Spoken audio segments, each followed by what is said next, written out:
Querido irmão, querida irmã, fazemos hoje como que uma pausa no tempo comum, seria o 13º domingo, para celebrar uma grande solenidade. Aqui no Brasil, São Pedro e São Paulo. Digo aqui no Brasil porque o dia mesmo é 29 de junho. Em outras partes do mundo será celebrado nesta segunda-feira, mas aqui no Brasil, para favorecer a presença do povo, para que possa participar da solenidade de São Pedro e São Paulo, é transferida para o domingo mais próximo. É muito importante nós entendermos o que significam esses dois homens, essas duas figuras históricas, o seu papel para a igreja, para a difusão do cristianismo e o principal, o que eles nos ensinam hoje. Nesta nossa breve reflexão, com o auxílio do Espírito Santo, hoje quero me firmar exatamente sobre esse último ponto, de forma muito prática. O que Pedro e Paulo nos dizem hoje a partir de sua história e de seus ensinamentos? São duas figuras absolutamente diversas. Pedro era um homem experiente, trabalhador braçal, pescador, entendia de maré, tinha a pele queimada de sol, a pele grossa, as mãos calejadas do trabalho. Era um homem turrão, impulsivo, de emoções fortes. Paulo, ao contrário, era um homem letrado, estudado, conhecia idiomas, conhecia civilizações, viajava por toda parte. Os dois viveram grandes transformações em sua história. Pedro, já experiente, encontra Jesus. Um homem que de pesca parecia não entender nada. Era filho do carpinteiro, vinha de outra região, não ligada ao mar. O encontro com Jesus transforma a sua vida completamente.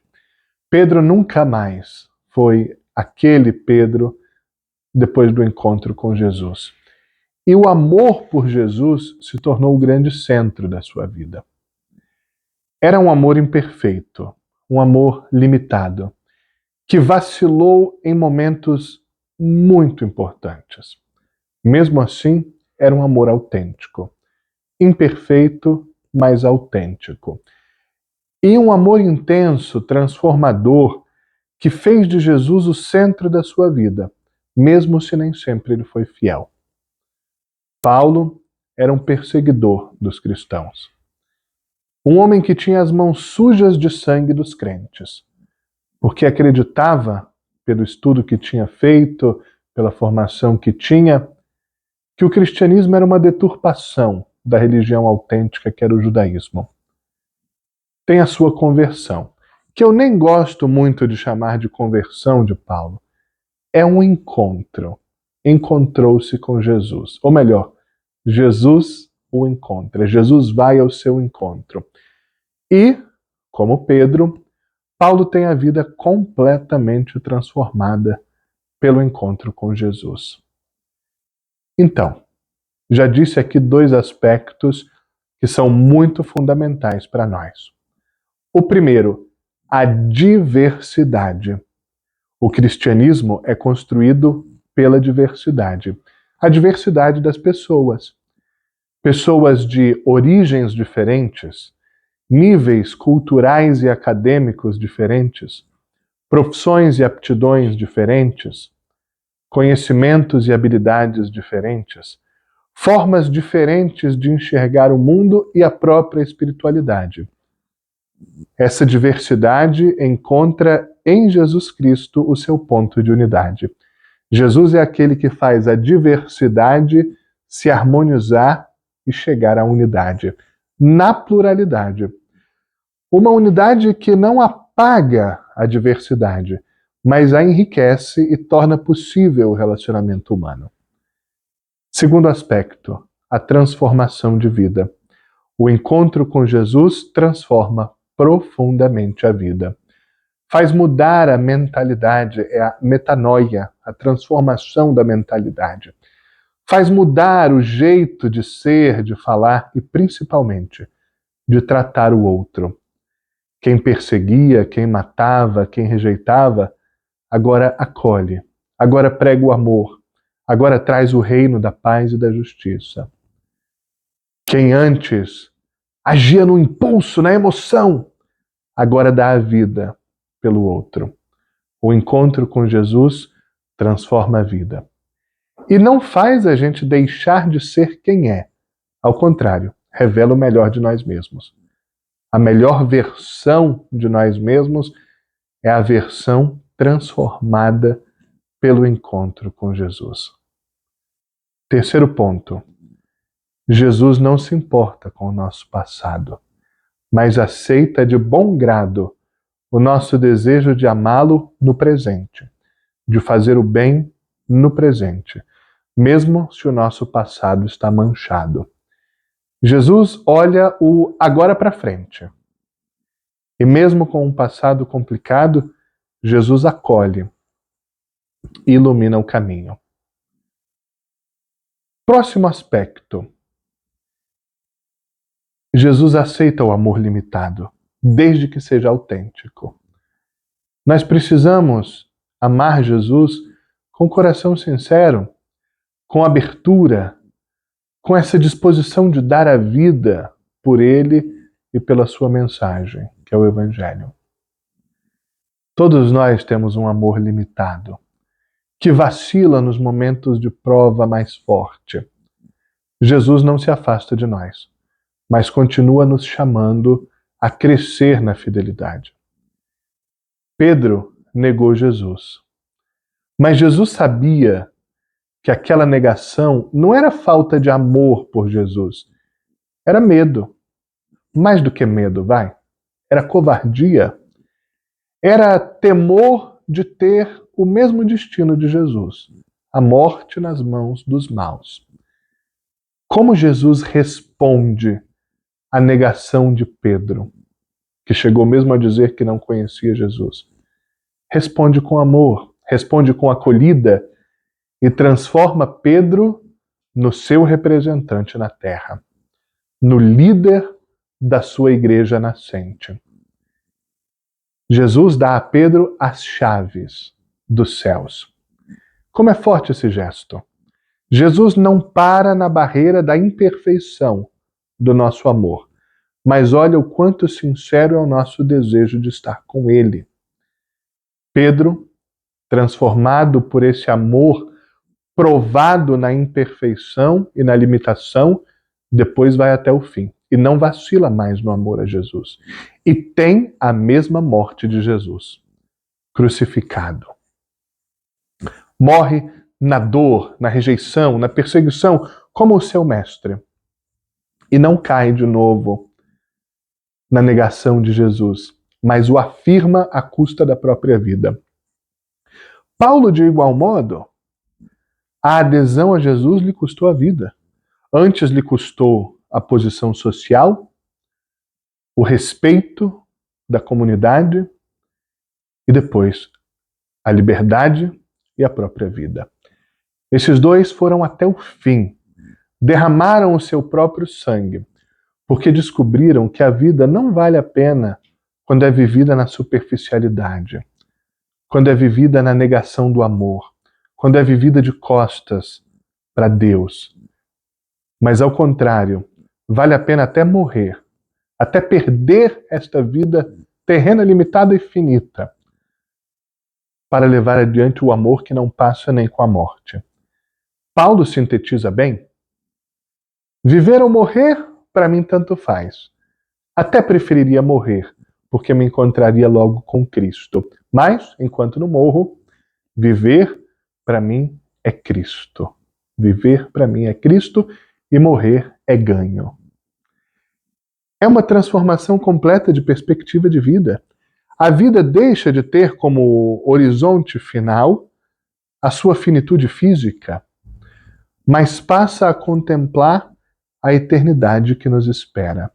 No paraíso, o lugar preparado por Jesus e de onde Jesus mesmo vem nos buscar, para depois abrir, mais uma vez, como já abriu na sua ressurreição, a porta da eternidade para todos nós.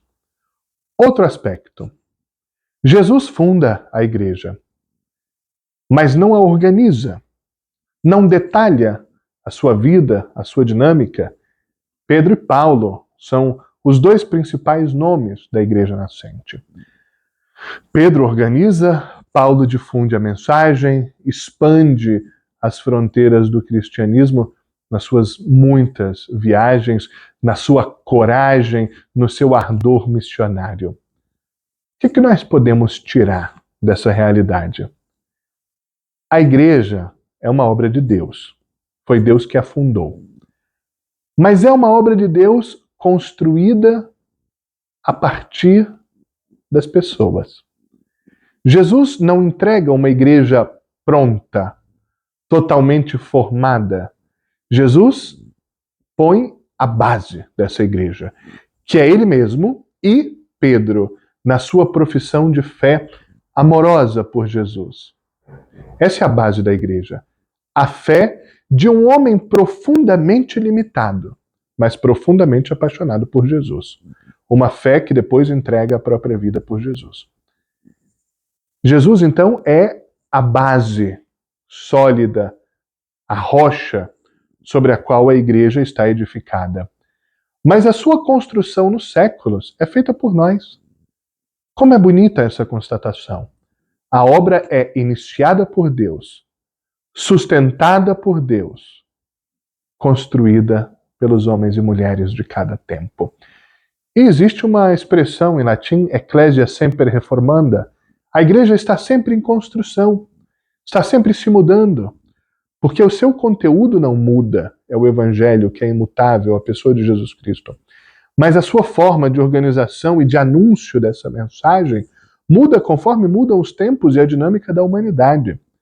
E somos nós que fazemos com que a obra de Deus vá para frente.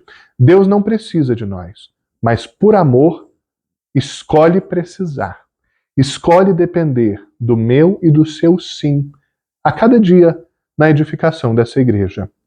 Como Pedro levou adiante a igreja nos primeiros anos, como Paulo difundiu com coragem missionária o evangelho nos primeiros anos do cristianismo, nós hoje somos chamados a exercer esses dois papéis. Sustentar a obra da igreja com o nosso trabalho, com a nossa condução, com os dons que cada um tem, uns de liderança, uns de trabalho nos bastidores, outros de pregação do evangelho, outros de oração, de cura, enfim, tantos dons que há. Cada um tem o seu, dado por Deus. E ao mesmo tempo somos chamados a fazer o que Paulo fez. Andar pelo mundo, nos aerópagos do hoje da história, anunciando Jesus Cristo. Principalmente lá onde ele é ainda o Deus desconhecido, expressão que Paulo usava para anunciar Jesus Cristo no Areópago grego. Que esta festa de São Pedro e São Paulo nos anime a ter a coragem que tiveram, o ardor missionário, a sede de levar adiante a mensagem de que Deus existe e é amor, nos ama imensamente, nos acompanha, transforma a nossa vida, transforma a humanidade. O seu amor nos impele a amar também cada próximo. E o amor é a única força capaz de transformar o mundo, de construir a paz, a concórdia, o perdão, a reconciliação. Uma sociedade que se paute no amor, dá fim às guerras, dá fim ao ódio, às polarizações que excluem, a cultura do cancelamento. Pedro e Paulo nos servem de exemplo na atualidade. Para entender e aceitar a diversidade, para realizar a transformação de vida que precisamos realizar dia após dia, para ajudar na organização e edificação da igreja, para anunciar o evangelho do amor e da cura dos males. E para entender que mesmo limitado, o nosso amor é acolhido e agradecido por Jesus, que nos insere na maravilhosa obra que é a sua igreja. Rezemos também pelo Papa Leão, sucessor de Pedro, e por todas as pessoas que anunciam o evangelho lá onde estão. Concluo dizendo que poucos dias atrás pude visitar os túmulos de Pedro e de Paulo. Diante do túmulo de Paulo, em cima do qual está um instrumento que o decapitou, o levou à morte, eu contemplando aquela realidade, pude perceber quanta gratidão nós precisamos ter pelos primeiros cristãos, que levaram com decisão e uma coragem intrépida a mensagem do amor, e essa mensagem pôde chegar até nós, até mim, transformar a minha vida, transformar a vida de tantos. Que nós tenhamos a mesma coragem. Hoje, provavelmente ninguém vai cortar a nossa cabeça fisicamente, porque nós anunciamos Jesus Cristo. Mas muita gente vai tentar nos calar, nos convencer de que não é bem assim, que talvez essa religião seja do passado, seja retrógrada, seja proibitiva. Nada disso. O amor liberta, o amor transforma a vida, o amor cura, o amor faz da sociedade um espelho desse reino dos céus, onde paz, amor e justiça são a grande realidade. São Pedro e São Paulo, rogai por nós. Bom domingo e boa semana.